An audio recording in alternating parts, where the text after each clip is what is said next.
زیادہ معصوم مت بنو، ہمدان کی بیٹی کی بات کر رہا ہوں، جانتے ہو وہ بزنس پارٹنر ہے میرا، 60% شیئرز کا مالک ہے وہ میری کمپنی میں۔ ہمدان؟ آرجے زیر لب بڑبڑایا تھا۔ اس کی زندگی میں جتنی بھی لڑکیاں آئی تھیں وہ اسے اپنا شجرہ نسب بتا دیتی تھی، جو آرجے کو ہمیشہ یاد رہتا تھا۔ یہ پہلی بار ہوا تھا، اسے یاد تھا اس کی کسی گرل فرینڈ کے باپ کا نام سیٹھ ہمدان نہیں تھا۔ ہاں ہمدان، وہ لڑکی اسی کی بیٹی ہے جس کے ساتھ تم نے پتہ نہیں کیا کیا ہے، اور وہ اس وقت ہاسپٹل میں نروس بریک ڈاؤن ہوا ہے اس کا۔ اگر اسے کچھ ہو گیا نا تو تمہاری خیر نہیں ہے۔ وہ غصے سے دھاڑتے فون بند کر چکے تھے۔ واٹ ربش! آرجے کا دماغ گھوما تھا۔ وہ پہلے ہی بری طرح ڈسٹرب تھا، اب پتہ نہیں کس کی غلطی اور گناہ کا قصوروار اسے ٹھہرایا جا رہا تھا۔ اسے خود سمجھ نہیں آ رہی تھی۔ 8 دن ہاسپٹل میں رہنے کے بعد وہ گھر آئی تھی۔ سب کچھ بدل گیا تھا۔ خانم کی رنگت میں زردیاں گھل گئی تھیں۔ اسے ہر طرف آرجے نظر آتا تھا، کہکے لگاتا ہوا۔ وہ اس پر کسی آسیب کی طرح مسلط ہو گیا تھا۔ جاؤ یہاں سے، میں نے کچھ نہیں کیا، میں کسی سے نہیں ملی، جاؤ، جان چھوڑو میری۔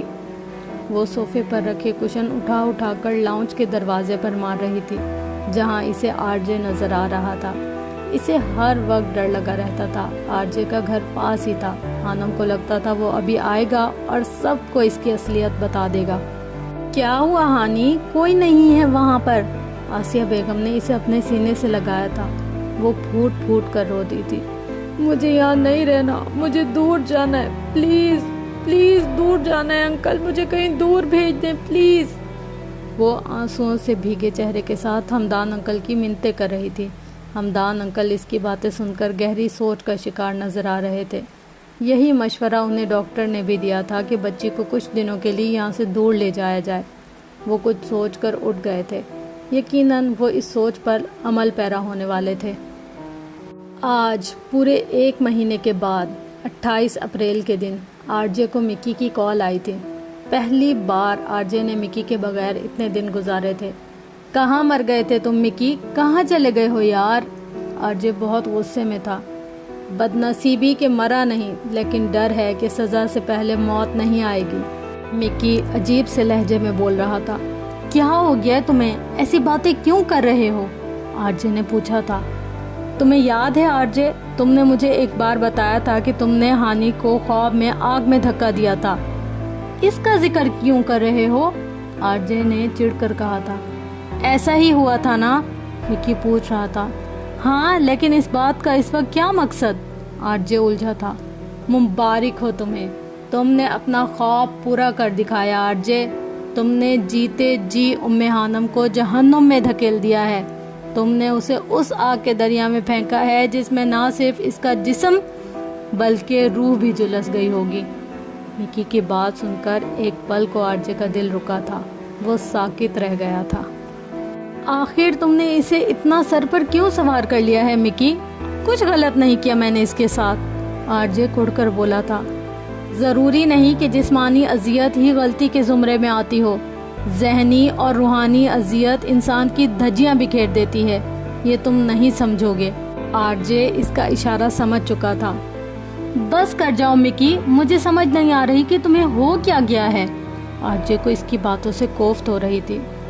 یہ میں خود بھی نہیں جانتا، بس ڈر لگتا ہے بہت، اس سے بات کرنے کی ہمت نہیں ہو رہی، میں معافی مانگنا چاہتا ہوں اس سے، مکی نے جواب دیا تھا۔ وہ بہت بے بس نظر آ رہا تھا۔ معافی؟ حد ہے مکی، کس بات کی معافی؟ اس کے ساتھ جو کچھ ہوا میں اس کا ذمہ دار ہوں، اس بات کی معافی۔ یہ بتاؤ کہ کب واپس آ رہے ہو؟ آرجے نے بات بدلتے ہوئے پوچھا تھا۔ کبھی نہیں، مکی نے جواب دیا تھا۔ کیا مطلب کبھی نہیں؟ آرجے حیران ہوا تھا۔